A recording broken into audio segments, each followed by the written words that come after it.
What if I told you the most successful ad of the 90s? Barely sold anything. Imagine this. It's the 90s. Marketing is loud, flashy, and obsessed with one thing, selling the product. Every ad you see is shouting about prices, deals, features. It was all about the why. What does this product do? How much does it cost? Where can you buy it? Brands back then were like door-to-door salespeople, always pitching. And in the middle of the chaos was Mastercard. A solid name for sure, but let's be honest, kind of forgettable. Visa was killing it with their Everywhere You Wanna Be campaign, and Mastercard, it was just there. Larry Flanagan joined Mastercard in 1996 as VP Marketing and found a brand in a mess. He had run 3 different campaigns in 5 years. They needed something that could work as a long-term concept. The CEO wanted the inline to be the future of money, and despite the fact no one else liked it, that was what went out in the first brief. Luckily for the marketing team, the CEO left, and the new boss, Robert Sender, admitted he didn't like either, freeing the team to explore new alternatives. But here's the twist.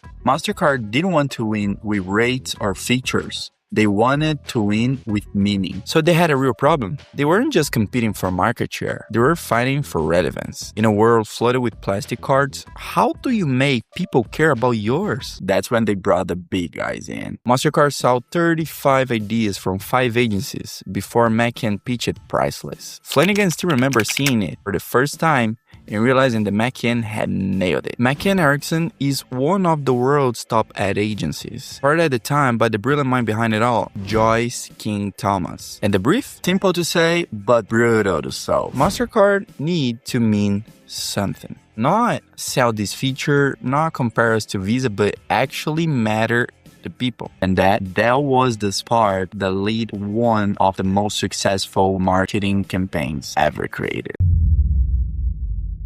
So here's what McCann Erickson figured out. In a world obsessed with things, money, gadget, cars, they asked a different question. What if the most important thing in life aren't things at all? When was the last time you felt something from an ad? That was the idea. A joke at a family dinner, the pride on a parent's face when their kids scored the first touchdown, the feeling of hugging someone you love after a long time apart. None of that can be bought, and yet it's what we value most. That was the insight. Some things are priceless, and Mastercard is there for everything else. Each ad followed this simple, elegant formula. List a few everyday purchases with their prices, and then land a moment of emotional truth. A moment that money literally can't buy. It was a formula, but in the best way possible. Because every version delivered this simple emotion uppercut. Just when you thought it was another shopping list, boom, they hit you with something real. Something human. This is emotional marketing. You're not just selling a product, you're selling the emotion that your product evokes in the customer. From that point on, we entered a new era in global marketing. And you're probably thinking, okay, nice ad,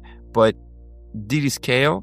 Oh boy, it did. Most campaigns fall apart when they go global, but not this one. Mastercard run these ads in more than 100 countries. You heard it right, over 100 countries. And they didn't just dub the same commercial. They adapted culturally and emotionally to each region. That was genius. In the US, it's a road trip with your best friend. In Japan, it's a father attending his daughter piano recital. In Canada, it's a boy learning how to play hockey. Different stories, but the same heartbreak, the same message. Money buys things, but memories, they're priceless. And because the structure was so simple and the truth so universal, it worked. Everywhere, it didn't matter what language you spoke or how much money you had. The message hit home. And now here's the part that gave me chills, because this campaign, it didn't just perform well. It redefined what brand success could look like. Within just a few months, Mastercard saw a significant lift in brand awareness. By the end of the first year, brand profits had jumped by over 20% in key markets. But that's not even the most impressive part. Before Priceless, Mastercard was often the second choice. But after the campaign rolled out globally, Mastercard didn't just catch up. In a lot of markets, they became the brand